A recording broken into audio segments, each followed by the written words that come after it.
kalau kita tarik gitu kesimpulan sederhananya hipotesisnya, kenapa sih timnas Inggris susah banget buat juara di level internasional gitu kan? Karena kan pemain rata-rata main di liga yang sama gitu, Di nggak ada. kampungnya sendiri. Iya, jagoan kampung semua deh anak-anak Iya, Inggris benar. itu kan ya. Iya. Mungkin dengan TAA kita bisa lihat nanti pengaruhnya di Timnas ya? 2026 di timnas Benar. World Cup.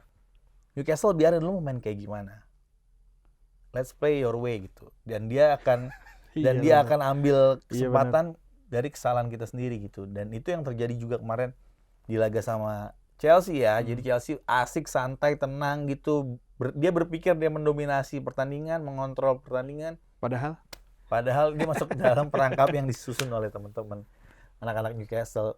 Gue setuju sama Amorim. Juara UEL juga nggak akan nyelamatin United hari ini. Artinya meskipun lu juara, ini tetap jadi salah satu musim terburuk. Terus posisi ranknya 16-17 lagi gitu kan. Aduh, harus ketemu di final. Di liga sama-sama nih udah di atas zona degradasi, tapi ketemu di final. Itu aneh banget sih, bener. Ini kalau dua klub ini bukan klub yang tenors worldwide gitu deh, nggak pantas lah mereka berdua ini main di final Europa League ya. Iya kan?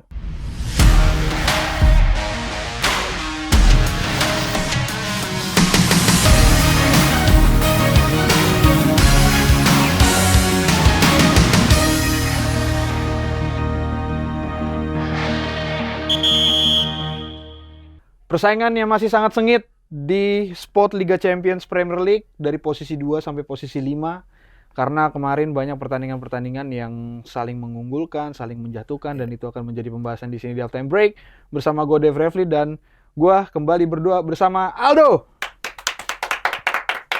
Itu maksudnya. Selebrasi gue kalau nyetak gol.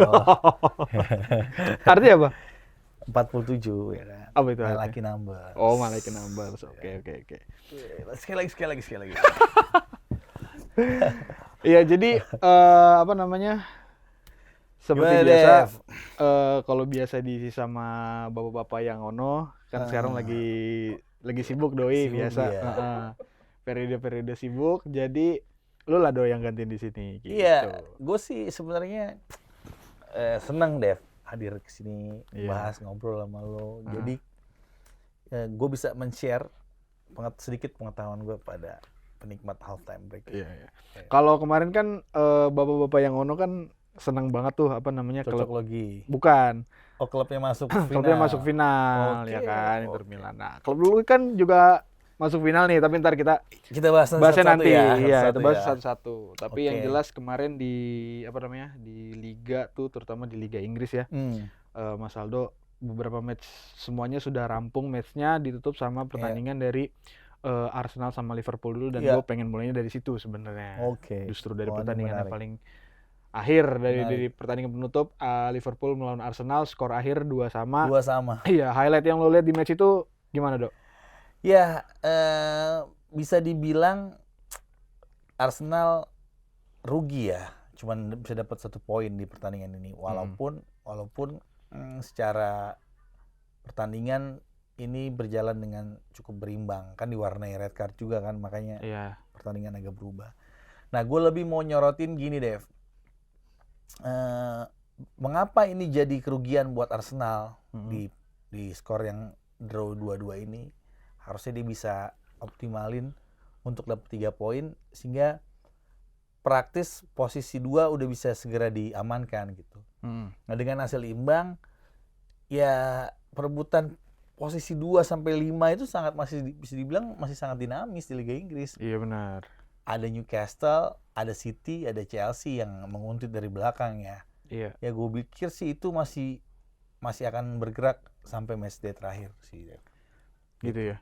Dan yang paling menarik dari pertandingan kemarin kan Trent Alexander-Arnold kan yang dibu oleh satu stadion. Aduh. Gue juga mau minta pendapat sama pandangan lu terkait si TAA ini kan gitu. Ya gimana ya, sepak bola itu makin berubah ya. Dulu kita main bola di klub A terus kita pindah ke klub B yang rival, golin kita tetap selebrasi ya kan. Terus kan kesini-sinian di era sepak bola modern orang udah mulai nggak mau tuh selebrasi kalau ngegolin ke gawang tim yang dulu pernah dibela gitu kan. Nah, habit ini, attitude ini ternyata juga bergeser ke supporter. Supporter merasa pemain itu seperti punya ikatan khusus lah sama klub. Kayak keluarga, kayak apa. Jadi kalau lo meninggalkan klub masa kecil lo itu adalah sebuah penghinaan buat keluarga gitu. Nah menurut gue tidak tepat lah kalau sepak bola kita posisikan sebagai hal ini gitu. Sepak bola itu entertainment, sepak bola itu dunia profesional, sepak bola itu kompetisi. Ini yang mau kita dapat dari sepak bola gitu. Kalau lu main dan lu announce lu akan meninggalkan klub, terus lu dibu gitu sama supporter lu, ya susah lah. Gimana nggak sedih? Coba pikirin deh, TAA semua hidupnya tuh selama jadi pemain udah dikasih buat Liverpool, udah bisa ngantar juara, dan dia melihat di dalam dirinya kayaknya gue butuh challenge nih gitu, pindah ke tim lain, dan itu dianggap sebagai sebuah pengkhianat sih menurut gue sih kurang tepat sih deh, gitu ya. Buat The Kopites, supporter Liverpool harusnya lebih dewasa sih. Ya gue ngerti mereka kecewa kehilangan salah satu pemain bintangnya. Tapi kan pikirin juga jangka panjangnya buat si pemain dong. Mungkin pemain ngerasa ya, dia udah di titik nyaman, titik jenuh, ya dia perlu tantangan baru gitu kan. Nah ngomongin soal yang lebih jauh lagi, mungkin dengan pindahnya Trent Alexander-Arnold ke Madrid, itu bisa nambah dinamika timnas Inggris juga. Jadi Tuchel punya option, ya kan? Dia kan dapat pengalaman baru, dan kan itu sebenarnya kalau kita tarik gitu kesimpulan sederhananya, hipotesisnya kenapa sih timnas Inggris susah banget buat juara di level internasional gitu kan? Karena kan pemain rata-rata main di liga yang sama gitu, nggak ada. Di kampungnya sendiri. Iya, jagoan kampung semua deh anak-anak Inggris itu kan ya. Mungkin dengan TAA kita bisa lihat nanti pengaruhnya di 2026 di timnas World Cup. Ya mungkin ini juga kali ya, maksudnya kalau dilihat dari sudut pandang itu ya gue juga setuju gitu. Tapi kan nggak tahu ya, gue kalau ngeliat di sosmed tuh di compare sama ini apa namanya si legendnya dia Gerrard juga gitu. Ya kan Stevie G pindah juga akhirnya kan sebelum pensiun ke Galaxy kan. Ya maksudnya pemain pindah klub itu wajar, kecuali kayak Adebayor begitu pindah ke City, golin lawan Arsenal, selebrasi nih slide depan supporter. Kalau itu agak kurang sih pemainnya. Ya maksudnya jangan pindah klub itu jangan dilabeli sebagai sebuah pengkhianatan, enggak lah menurut gue ya, Dev. Harusnya dilabeli sebagai bentuk profesionalitas. Ya dia pemain profesional pindah klub wajar, dan secara regulasi itu fine, ya harusnya kita sama-sama terima gitu. Ya harusnya lagi supporter itu mendukung kalau pemain ada keluar klub, dan pada saat dia datang bertandang diberikan applause, diberikan apresiasi. Contohnya kayak tim terbesar kayak MU lah contohnya. Mungkin yang paling terakhir itu pas RVP ya. RVP pindah ke Fenerbahce terus main di Old Trafford kan. Dia golin tuh. RVP tuh satu stadion tuh beri sambutan buat RVP gitu. Ya ini adalah pemain yang pernah bawa MU juara, balik lagi ke situ sebagai musuh. Setuju. Dianggap sebagai welcome to your home gitu. Iya, sebenarnya di suasana ketika TAA masuk itu emang ya sebenarnya agak disayangkan sih. Sayang banget sih, Dev. Gitu. Karena kan sangat disayangkan mau gimana pun, mau apapun yang terjadi di akhir musim nanti, udah di-announce juga kalau TAA mau pindah ke Real Madrid, mau bagaimanapun juga itu pemain yang udah ngasih lo segalanya gitu loh. Semua trofi udah dia menangkan buat Liverpool juga gitu loh. Tapi ya namanya fans ya mungkin berbeda-beda, dan salah satunya mungkin ya hanya disayangkan aja sih sebenarnya. Iya, menurut gue sedikit kurang dewasa aja anak-anak Liverpool itu, supporter Liverpool untuk kasus TAA. Iya. Tapi ya balik lagi ke Arsenal nih, sedikit lagi Dok. Iya, Arsenal. Kira-kira ini Arsenal udah terbukti nggak akan dapat apa-apa nih di musim ini, trophyless lah gitu. Terus juga satu-satunya tujuan dia ya bagaimana caranya untuk mengamankan posisi 2 ini. Memang agak ironis juga gitu. Menurut lo apa sih yang harus dibenahi lah oleh Arteta nih, khususnya di Arsenal itu? Oke, kalau dari sisi permainan ya menurut gue yang penting buat Arsenal adalah nomor 9. Dia harus punya pemain nomor 9 yang yang bagus gitu. Itu yang pertama. Dan ini opsinya nggak bisa cuma satu nih, Dev. Kan udah kita bisa lihat di beberapa musim Arsenal tuh sering banget habis bensinnya justru malah di match week 3-2 ke sana gitu, yang paling penting gitu. Nah, ini mereka harus invest di sini.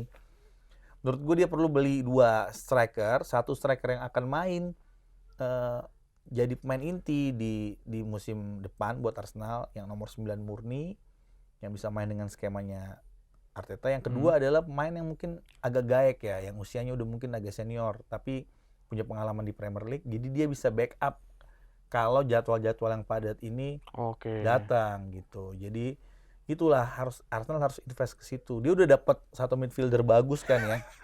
Zubimendi itu juga menurut gue investasi yang bagus ya. Dia mau kuatin lini tengah. Tapi sebenarnya yang paling penting itu justru di depan di nomor 9, karena di sayap relatif sudah cukup banyak pilihan, ada pilihan lah gitu. Ya mungkin itu dia harus invest di 2 pemain. Kalau kita bicara di pasar ada beberapa nama, Gyökeres juga kan salah satu yang udah diincar juga sama Arsenal, tapi pemain ini tentu banyak banget peminatnya di pasar kan nanti. Ya, mungkin itu salah satu nama yang bisa dikonsider untuk pemain intinya. Dan yang pemain senior mungkin bisa dicari dari klub-klub tier 3-nya Liga Inggris ya. Dia bisa jadiin opsi itu untuk stok pemain. Ya pokoknya kalau gue juga setuju sih sebenarnya. Maksudnya ya dari sisi permainan sebenarnya Arsenal nggak ada yang salah gitu. Maksudnya udah bagus. Dari 3 musim berturut-turut hanya Arsenal yang benar-benar konsisten mainnya. Dari cara permainan yang menampilkan sepak bola yang benar-benar atraktif, menyerang, dan variasi golnya pun nggak bertumpu atau nggak bergantung sama satu orang. Sama set piece-nya dong. Sama set piece-nya juga aneh kan. Kita udah lihat tuh cara set piece-nya. Cuman kadang memang butuh salah satu faktor yang mungkin bisa dibilang mentality ya gitu. Ya, mentality. Dan itu mungkin bisa ditagih juga tuh nanti tuh di jendela transfer musim panas. Benar. Arteta bakal datengin nomor 9 atau enggak sih? Gitu. Ya harusnya ya. Karena 3 musim terakhir menurut gue ini udah cukup prestasi. Arteta udah nunjukin bahwa dia mampu bawa tim ini di level ini lagi gitu. Yang ini harus diapresiasi sih ya, tergantung manajemen Arsenal mau kayak gimana.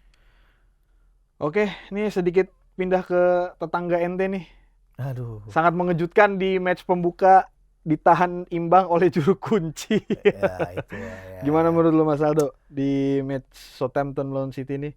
26 shot, City itu baru 5 shot on target, 89 passing akurasi lu. Wah, ini bener kalau ngeliat statistik sih, gila memang. Kita agak worry gitu sih tinggal cetak gol di situ. Apakah masalahnya di pemain penyerang dia atau ada masalah lain sebenarnya? Memang yang jelas banget kehilangan adalah KDB kemarin yang kita udah sempat bahas ya.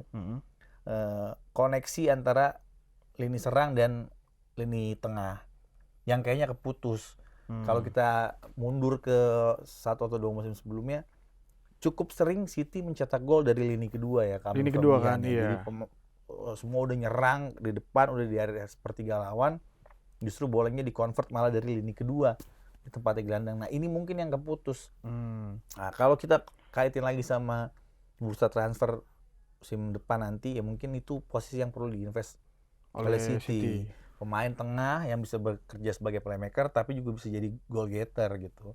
Kalau ngelihat nama yang muncul mungkin top of mind pemain-pemain seperti Bruno Fernandes yang sumbangsi golnya banyak tapi dia juga bisa jadi playmaker. Nah pemain-pemain kayak gini yang perlu didatengin City gitu. Nah mungkin kalau ngelihat Pep dia akan ambil dari liga luar ya. Mungkin diambil dari Spanyol atau mungkin diambil dari Italia. Tapi tipikal pemain seperti inilah yang dibutuhkan oleh Pep musim depan. Iya.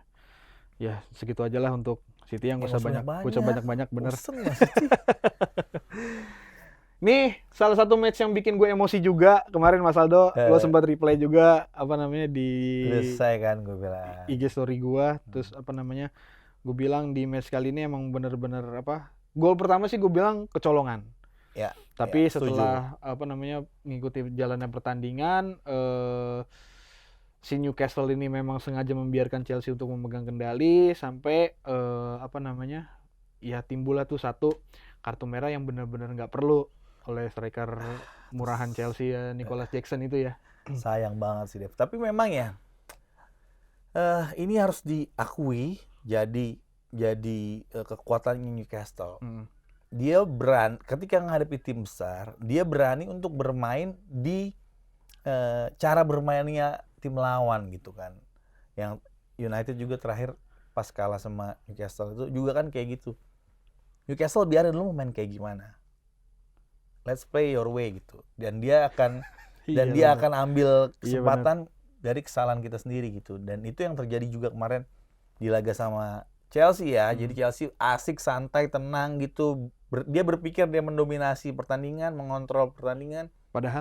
Padahal dia masuk ke dalam perangkap yang disusun oleh teman-teman anak-anak Newcastle. Menarik sih ini Newcastle. Dan prediksi gue lagi-lagi udah hampir terwujud kan ya. Gue udah prediksi dari kapan tuh. Matchnya berapa gue prediksi? Top 4 Newcastle. Pas dia ngalahin United kan, gue udah mention kan. Yang 4-1 itu kan.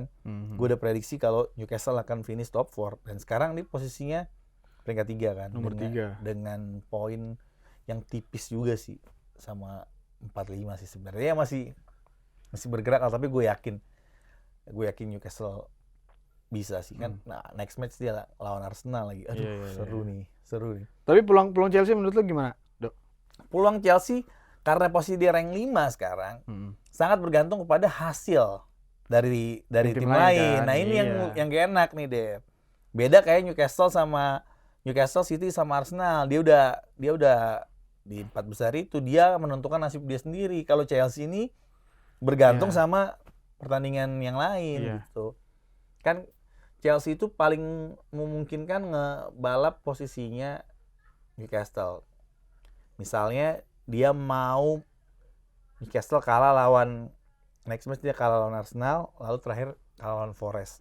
Baru ada potensi Chelsea naik. Tapi Chelsea juga punya PR gede, lawannya MU sama satu lagi Nottingham Forest. Jadi ya menarik sih untuk ditunggu.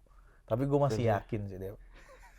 Kalau nggak gini ya, ini mungkin terjadi. Misalnya hitungan gue, kalau misalnya Arsenal sama Newcastle seri, itu udah makin berat buat Chelsea.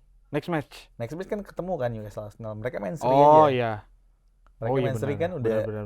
Ya, praktis tinggal City berarti yang bisa goyang posisi 2-3. Benar. Ya mau nggak mau kalau misalkan mau ngegeser posisi Newcastle, Arsenal harus bisa menang di Emirates gitu. Iya. Arsenal harus menang. Nah itu yang ya kayaknya Arsenal nggak ikhlas juga kalau ya kan harus ngalahin Newcastle demi Chelsea gitu, quote unquote demi Chelsea ya kan. Mereka ya nggak ngerti juga lah, nanti kita lihat persaingannya.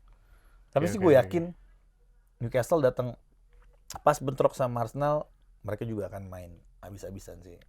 Karena mereka ngelihat final untuk top 4-nya ada di pertandingan besok lawan Arsenal. Itulah gitu. Kemarin ketika melihat hasil dari Southampton lawan City, gue nih jadi sempat ragu. Kan waktu di sini ngomong sama bapak-bapak yang sempat cukup pede lah gue untuk gue udah ngerti ya. Chelsea ketemu sama Newcastle karena berbagai faktor yang gue bilang di episode lalu juga. Tapi Chelsea itu kebiasaan kalau misalkan udah dapat kesempatan lo dibukain jalan nih sama salah satu kompetitor atau tim lain, suka kepleset bener gitu loh melawan Newcastle kemarin. Nah makanya gue sih di sini lebih melihat bahwa ya udahlah, ya tinggal tunjukin aja di 2 match terakhir lo beneran bisa ngebayar kesalahan lo ketika melawan Newcastle kemarin atau enggak. Jadi ya udah nggak berharap banyak juga gitu sih kalau ya memang Chelsea tuh finalnya sebenarnya kemarin ya lawan Newcastle itu finalnya gitu. Kalau dia kalah di situ ya bisa dibilang udah berat dan kenyataannya kalah kan. Jadi bedanya kan 3 poin kan sekarang. Dan kalau nggak salah kalaupun poinnya sama, Newcastle tetap di atas Chelsea. Dari goal difference kan. Benar. Oke, tadi udah ngebahas cukup beberapa dari tim-tim besar Liga Inggris. Oh, ini ada satu nih yang belum nih. Tim besar. tim besar dunia. Jangan di-mention tim Besar Liga Inggris, tim besar dunia. Revolusi belum dimulai, revolusi belum. Belum. Segera. Tanggal 22 Mei nanti awal revolusi sepak bola. Ya, tapi gue mau minta pendapat lu nih Mas Aldo sebagai fans MU gitu loh. Maksudnya ya gue sih ngeliat statement dari Ruben Amorim cukup apa ya? Bukan pedas sih, tapi cukup bukan kasihan juga, tapi cukup miris lah gitu loh. Benar. Maksudnya semua rentetan prestasi buruk udah dia capai lah di Manchester United gitu. Benar. Menurut lo gimana lo ngelihat MU di posisi 16 gitu ya kan sekarang, sama ketika ngelihat MU ada di final Europa League? Maksud gua lebih apa ya, lebih gengsinya tuh lebih gede mana sih menurut lo ketika lebih baik lo bertarung di liga gitu loh, atau memperebutkan si juara WL ini gitu loh? Ya sebenarnya gue setuju sama Amorim, juara UEL juga nggak akan nyelamatin United hari ini. Artinya meskipun lo juara, ini tetap jadi salah satu musim terburuk. Benar. MU. Tapi itu paling tidak bisa jadi pelipur lara lah, juara Europa League.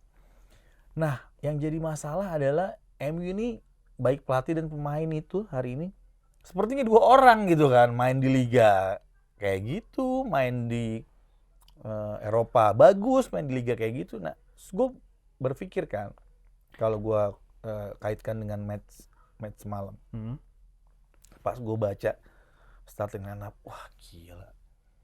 Lumayan full tuh kan. Full tim Dev. Iya. Masalah itu kan, wah gila. Berarti kan udah nggak sesuai tuh dia sama yang kita obrolin kan. Kita kan sempat mention kalau Amorim harus ganti pemain inti di IPL kan. Tapi dia paksa mainin gitu. Terus kan akhirnya Leny Yoro cedera kan.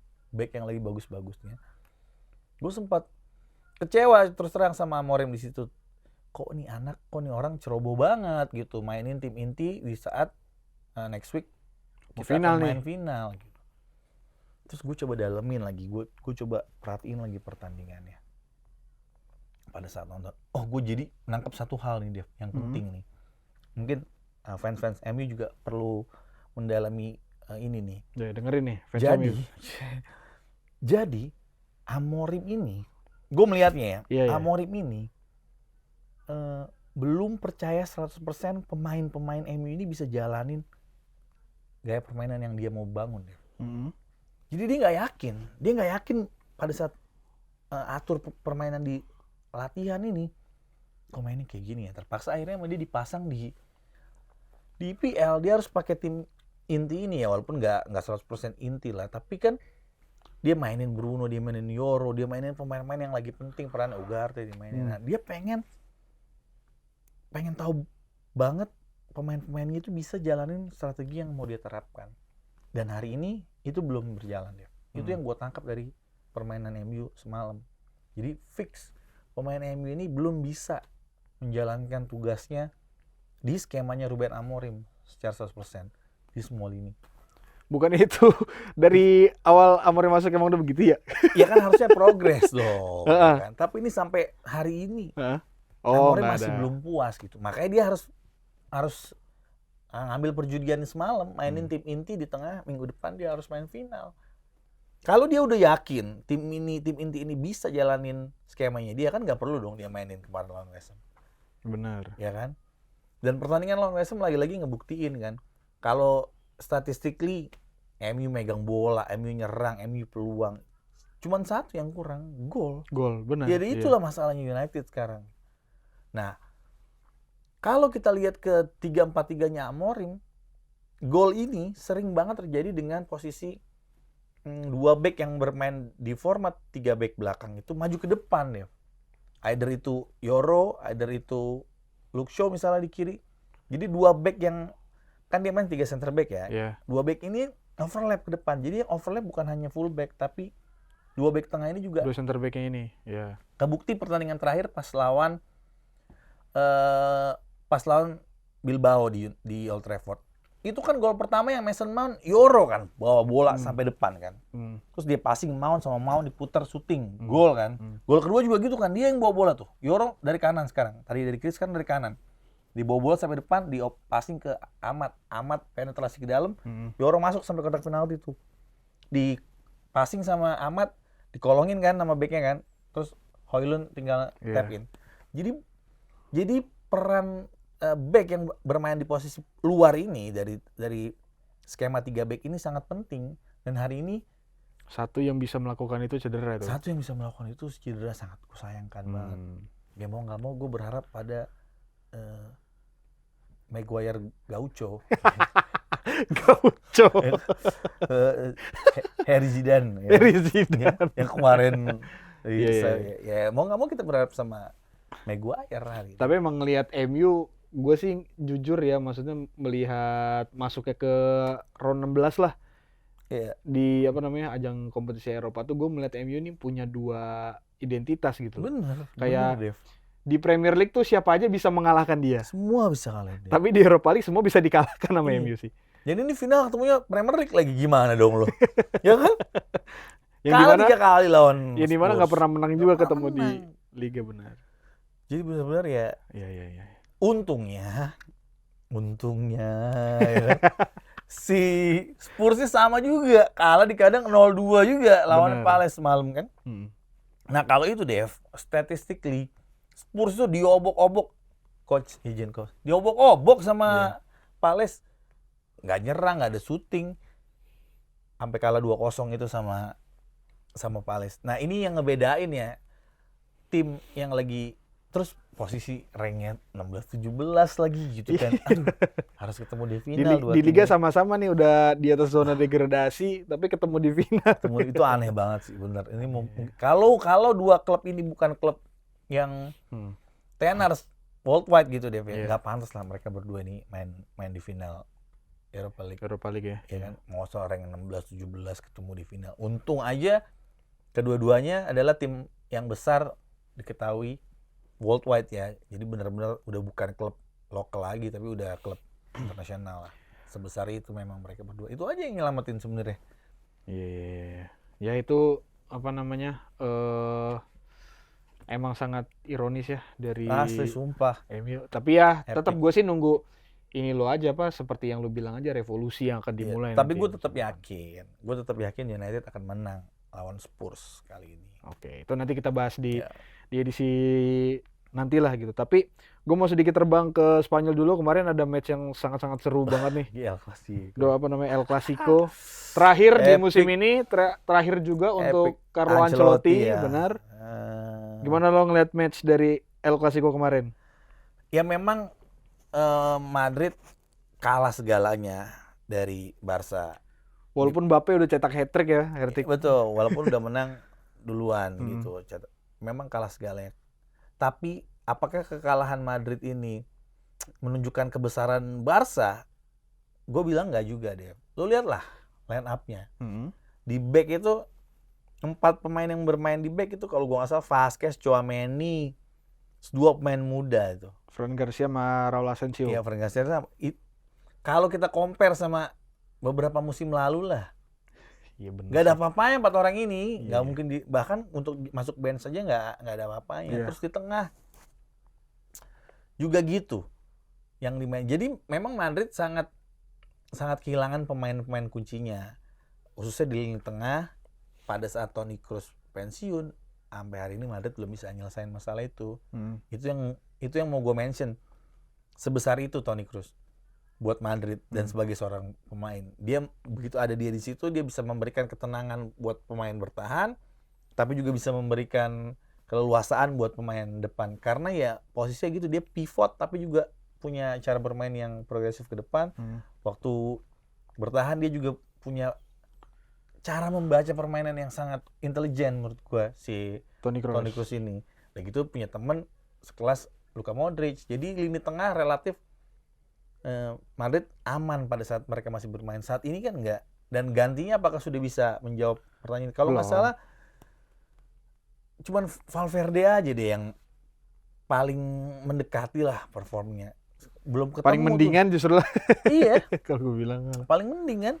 Terus di lini belakang dia kayak gitu. Coba yang main kayak gitu. Orang out of position semua. Tchouaméni. Terus Vasquez blunder kan. Parah sih Vazquez mah. Vazquez belum satu kan. Nah, ya ini makanya kalau ini tadi 4 back ini bisa bener pemain Madrid yang top gitu, bukan nama-nama ini. Yang mungkin pemainnya Ancelotti, mungkin yang Ancelotti pengen, ya mungkin hasilnya bisa berbeda gitu. Tapi kan Madrid juga udah nggak mau terlalu spending terlalu jor-joran lagi kan di musim lalu gitu ya. Dari sisi Barcelonanya lu ngeliat Hansi Flick sejauh ini menangin 4 loh di El Clasico. Mungkin El Clasico pertamanya dia 4 kali pertemuan sama Madrid menang semua. Gila ya. Gue cuman heran kenapa dia gagal sama timnas ya. Sama timnas Jerman. Gue coba gagal itu. Ini pelatih bener-bener pelatih kaliber ya, yang menurut gue bisa, kan ada perbedaan kultur ya. Dia melatih dari Jerman. Pelatih Jerman itu biasanya maunya tuh ngelatih tim-tim Jerman aja, apalagi pelatih-pelatih besar. Tapi ini dia mau nyebrang ke Spanyol, pegang Barca, dan dia bener-bener ngubah Barcelona jadi tim yang kayak gini. Dan Rapinya yang musim ini 35 gol, 20 assist lebih. Iya, 50-an lebih lah itu gol assist. Gila kontribusinya itu disulap jadi monster sama seorang Hansi Flick. Gila sih. Gawat itu. Rapinya itu bener-bener gawat sih. Kita akan tunggu dia musim depan ya, kalau nggak ada cedera. Ini pemain bener-bener gawat ya. Udah gitu di kanan dia punya Lamine Yamal yang itu juga out of nowhere tuh. Banyak yang compare Lamine Yamal sama Messi, menurut lo? Neymar lah, perhatiin deh. Lamine Yamal tuh kayak Neymar banget. Cara mainnya, stylish. Kalau Messi kan suka dribble tapi nggak stylish kayak model-model Yamal. Nih kan dia digoreng-goreng yang kelihatan yang skillful kan. Kalau Messi kan tujuannya beda kan. Dia ngegocek, dribble, tujuannya tuh gawang gitu. Beda sama golnya dong yang bola nggak dikontrol sama dia. Tuh, di flashing. Keren banget sih ini anak emang. Tapi itu calon-calon Ballon d'Or tuh anak. Keren sih. Oke lah. Ini udah cukup banyak pembahasannya untuk review Liga kemarin. Apa namanya? Gue juga sebenarnya ngelihat El Clasico terakhir ya buat Ancelotti ya, maksudnya persembahan yang kurang mungkinnya dari Ancelotti, tapi mau bagaimanapun juga Ancelotti bisa mengubah lah gitu Real Madrid yang tadinya cukup kesulitan sebelum dia masuk, tapi ketika dia masuk dia berhasil lagi untuk memenangkan ya hampir seluruh kompetisi dia kuasain lah gitu. Jadi kredit besar juga untuk siapa Carlo Ancelotti gitu. Tapi next kedatangan Xabi Alonso, tapi gue nggak mau bahas di sini. Bahas nanti ya. Kita akan bahas nanti di edisi selanjutnya, yaitu nanti akan ada preview karena masih ada pertandingan lagi yang akan bermain di akhir pekan nanti. So sampai sini dulu untuk edisi kali ini. Sampai jumpa di edisi selanjutnya. Bye bye guys, thank you. Ciao.